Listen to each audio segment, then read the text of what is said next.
సంగారెడ్డి జిల్లా కేంద్రంలో BC JAC ఆధ్వర్యంలో 42% రిజర్వేషన్ సాధనకై ధర్మదీక్ష నిర్వహించారు. జిల్లా కలెక్టర్ కార్యాలయం ఎదుట జరిగిన ఈ దీక్షలో బీసీ బహుజన సంఘాల నాయకులు పెద్ద సంఖ్యలో పాల్గొన్నారు. బీసీలకు రాజకీయ, విద్యా, ఉద్యోగ రంగాల్లో 42% రిజర్వేషన్లు తక్షణమే అమలు చేయాలని నేతలు డిమాండ్ చేశారు. తెలంగాణ అసెంబ్లీ ఆమోదించిన బీసీ రిజర్వేషన్ల బిల్లును కేంద్ర ప్రభుత్వం వెంటనే ఆమోదించి 9వ షెడ్యూల్లో చేర్చాలని విజ్ఞప్తి చేశారు.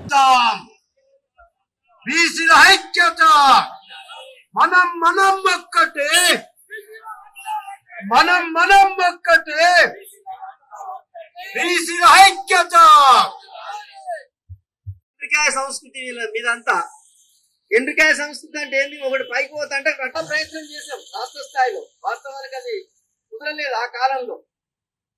సైమల్టైనస్ గా బీసీ ఉద్యమం నడవాలని కూడా చెప్పినాం, బీసీ నాయకులతో కూడా మాట్లాడినాం.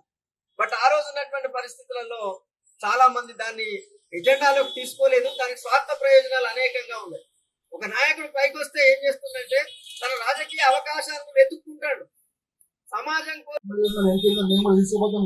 మాట్లాడుతుంది. రాజ్యసభ సభ్యులుగానే మా బీజేపీ రాజ్యసభ సభ్యులైన మన ఆర్పీసీ మన జాతీయ అధ్యక్షుడు. పార్టీల కోసం వద్దు ఇక్కడ, దయచేసి అందరం కూడా గౌరవం ఉండాలి. మనకు మనం ఒకరిని ఎంకరేజ్ చేసుకోవాలి. స్థానిక సమస్యలు చాలా ఉన్నాయి, మనం దాన్ని పట్టించుకుంటలేం. విద్యా వ్యవస్థలో మనమే మన పిల్లల్ని ముందుకు తీసుకుపోం. మన ఇంట్లో ఉన్న పిల్లలకు మనము విద్యాపరంగా మన ఇంట్లో నుంచే మన పిల్లల్ని ప్రమోట్ చేయలేకపోతున్నాం. మనం తోటి వాళ్ళ పిల్లల్ని ప్రమోట్ చేయించలేకపోతున్నాం. మన ఇలా కాలేజీలో స్కాలర్షిప్స్ రాకపోతే పిల్లలకు మనం నికరణ విధానం కూడా ప్రతిష్టం చేయాల్సిన అవసరం ఉంది. కాబట్టి బీసీలకు ఖచ్చితంగా 40% రిజర్వేషన్ ఇవ్వాల్సిందే. 100% బీసీలలో అన్య మతస్థులు మతపరమైన రిజర్వేషన్లు ఎట్టి పరిస్థితుల్లో తొలగించాల్సిందే అని చెప్పేసి మేము కటకానికి చెప్తా ఉన్నాం. ఒక బీసీ బిడ్డగా ఆ రకమైనటువంటి సంపూర్ణ మద్దతును ప్రకటించుకుంటూ మరి యొక్క కార్యక్రమాన్ని చేపట్టిన ప్రభావాలకు అన్నగారికి, వేదిక ఉన్నటువంటి మా బీసీ నాయకులందరికీ, మాటలకు అందరూ కూడా నిజంగా కూడా మనం దండం పెట్టాలి. ఈరోజు జిల్లా కేంద్రమైన సంగారెడ్డి పట్టణంలో ఈ ధర్మ దీక్ష కార్యక్రమానికి వచ్చేసినటువంటి పెద్దలు, మా JAC adviser sir Ashok sir గారికి, తెలంగాణ రాష్ట్రంలో ఈరోజు మొట్టమొదటి దీక్ష జిల్లా కేంద్రమైన సంగారెడ్డిలో ధర్మ దీక్ష కార్యక్రమం.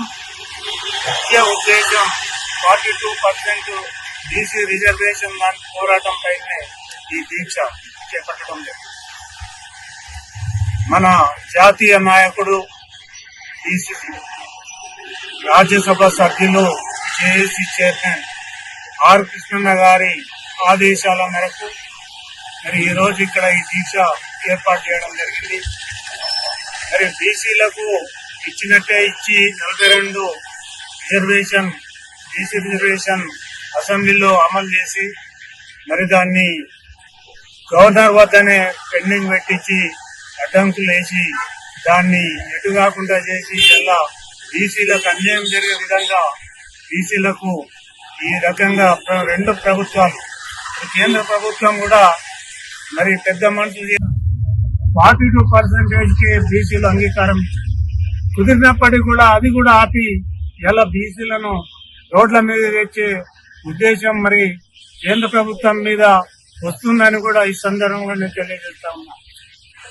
మరి అదే ఇతర రాష్ట్ర పార్లమెంట్ సభ్యులు కూడా మా తెలంగాణకి 42% కి రేపు జరగబోయే శీతాకాల పార్లమెంట్ సమావేశాలలో ఈ 42% మీద మరి ప్రధాని గారి దృష్టికి తెచ్చి అమలు చేసే విధంగా ప్రధానమంత్రికి మేము విజ్ఞప్తి చేస్తా ఉన్నాం.